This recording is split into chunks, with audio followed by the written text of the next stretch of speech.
Kind of block 4। তো আমি এখানে দেখলাম যে অনেক ভিড় মেলাতে। তো মা এখানে কানের ফানের দোকানে আবার এসে পড়লো, আর আমি এখানে একটা মা মনসা নিয়েছি।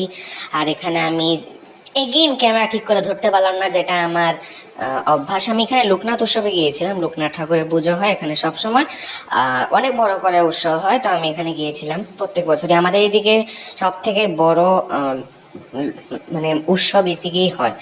আর এখানে আমি কয়েকটা গাছ কিনেছিলাম ছোট ছোট, আর একটা স্ল্যাম। আর এখানে মা একটু ফার্স্ট্রেটেড হয়ে গেছিল আমার মতো।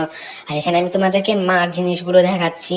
আর মার জিনিসের মধ্যে তোমার কানের চুড়ি, আর এগুলো নাম আমি জানি না, যদি জেনে থাকো তা কমেন্টে আমাকে বলে দিও।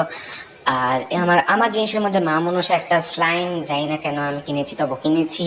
আর এগুলো হলো ফুলের টপ, রেড একটা, গ্রিন একটা, একটা কিনেছি ইয়েলো। তোমাদের কোনটা ভালো লেগেছে একটা প্লিজ কমেন্ট সেকশনে বলো। একটা কাপ কিনেছি আমি, না মার তারা। আর এগুলো আমি জানি না কি। তো বাই।